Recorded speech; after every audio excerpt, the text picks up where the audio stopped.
Hello, Danielle. Hi. Hello, real estate agent world. So today we have to thank Monica for our fabulous graphics for this session. Not That's not how it works. Um, and what we were talking about on our Facebook Live for regular people is how they don't people don't tend to understand how our business works. And I think there's a lot of I said it, I think it took me 2 or 3 years as an agent to really figure out how it all works and to understand it. So it's a big concept for customers. Well, I think it kind of is twofold. One time, once in a while, it has to do with, one, we want to be professional. You don't want to be throwing people under the bus. That's not, so I work better than this person because of this. The real goal is to sell yourself, but you can only sell yourself if somebody gives you the opportunity. And by the way, I'll add to that goal. The goal not to work with the people who aren't going to connect with you. So I use the example of we don't do FSBOs and expireds. That's a choice that Danielle and I made many years ago when we decided we hated it and we were not ever going to do it, and we found a different way to work. That doesn't mean there's anything wrong with it. That doesn't mean there's anything wrong with people who run their business that way. And some clients are going to really connect with that high D phone hammerer person. Then that means they're not going to connect with us. So isn't it better if they find that out early? Like, we don't really want all the business. We just want all the business that connects with us and our way of doing business. It's really important to put out into the world your own personality, your own values, and your own process for how you work in real estate.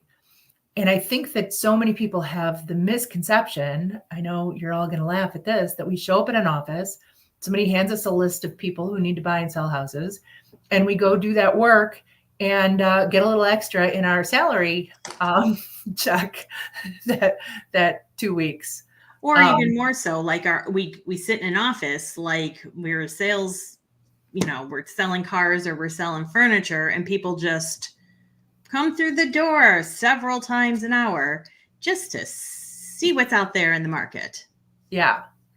That's not how that works. Well, there's a lot of, not to slam them, but there's a lot of brokerages who still have that idea that and that's sure where... I'll talk to clients or agents who are like, oh, I love floor time, I got a deal out of it this year.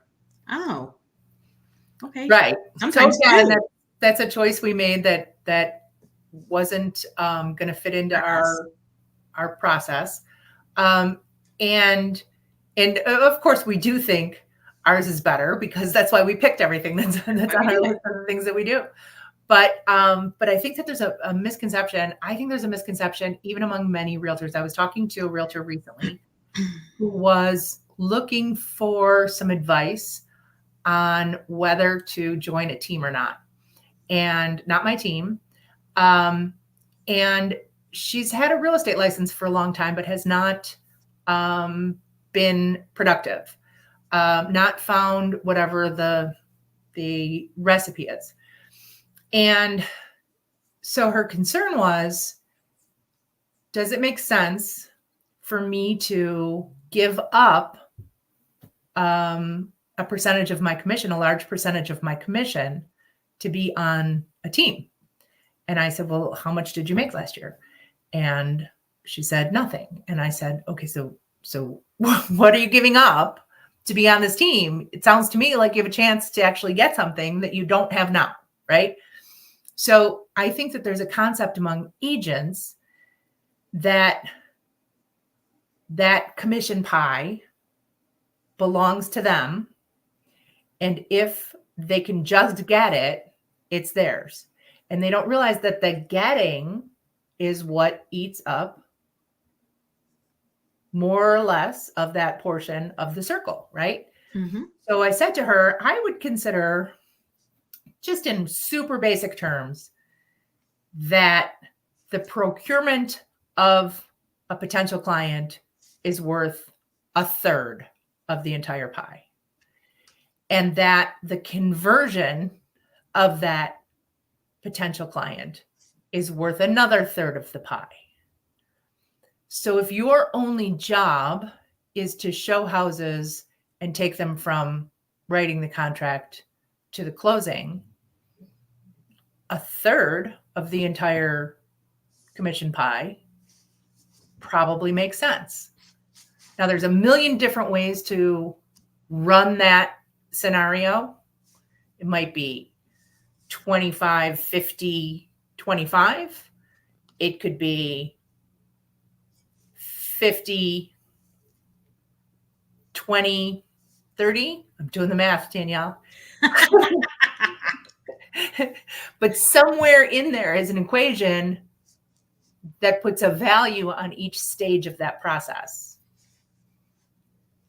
And so the idea that you want someone else to do half of the work or 3/4 of the work or 2/3 of the work, and you still get the whole amount,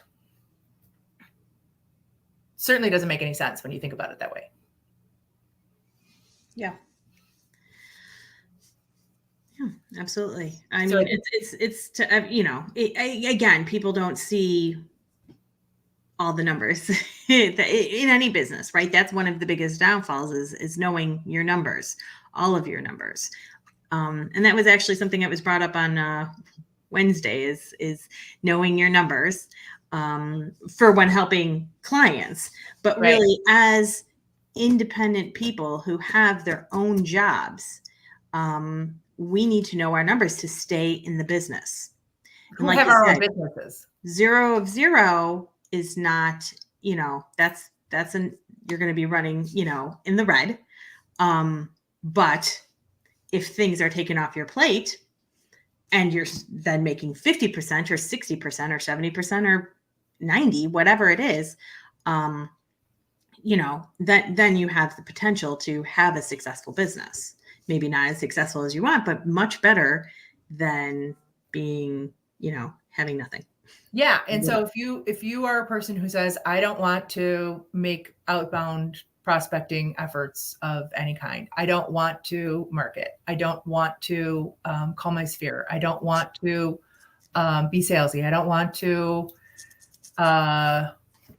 whatever. And then you're going to go buy referrals, those, you know, OpCity or something like that charges what I consider a fairly hefty fee.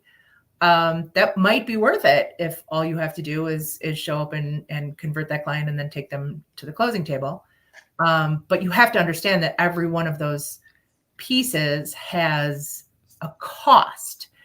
And so when it has a cost, it's going to take part of that resulting value. There's a thing I quoted at AHA the other day. If you want what someone has, you need to do what they do. I'm sorry, not do what they do, but do what they did. So most people who have reached a success in this business don't do the same things they did when they started. They might take a day off now, and they probably didn't. They might be able to say no to business now, and they probably didn't. They might be able to chisel in stone time for other things in their lives, but they probably didn't. So when you're talking to a realtor or someone you want to emulate, somebody you want to be like, what I always ask is, you know, what were the pieces in those struggling years? How did you put it all together to get that momentum going that now lets you be the kind of person I want to be? Yeah. And I hear it a lot. I hear a lot of, well, you know, where do you get leads? Where do you get business? And then oftentimes when somebody tells them, they say, oh yeah, I don't do that. So I think we all have to look at what really is this business. The CEO for our firm says all the time, you're in the lead generation business. So that's where if you spend enough time on lead generation, everything else falls into place. But that's the part that they don't show on Selling Sunset. That's the part they don't show on the rest of HGTV. Those clients just show up and they take them out and look at pretty houses. Those companies, for as successful as they are, spend a lot of probably now money, but also still a lot of time. Somebody's spending a lot of time on generating and converting those leads. It just doesn't happen otherwise. Yep. And we spend our time with our database, but it's still a lot of time. And it's still some money. The other thing I think I'm seeing all the time lately is,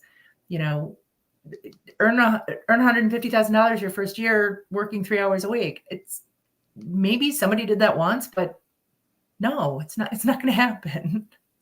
More like work 180 hours a week and earn $30,000 your first year. So I think we need to start being realistic with ourselves and with our clients. It's not about whining or poor me. Or there was a post that went around and I shared it because I thought it was pretty insightful. But a lot of people were saying, all of you are whining about being a realtor. I didn't see it as whining at all. It's all just true. It's true. And most people don't realize how much we do. We need to stop hiding that from them. That's why there's lawsuits against us that are saying we make too much money. Let people know what you do. You don't need to do it in a negative way.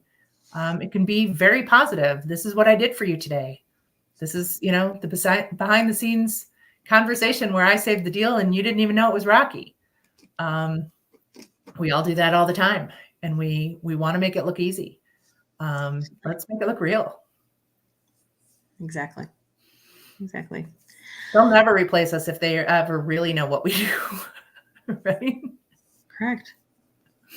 You can't automate everything. Right. Absolutely. So thanks for tuning in.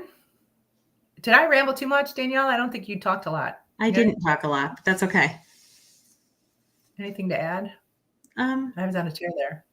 Well, I guess the other point of what I had started out by saying, as far as, and I think it kind of came full circle, because I think the rest of what you kind of said was the end where, I think that we also don't want to talk about, we were worried about commissions as well, talking about commissions.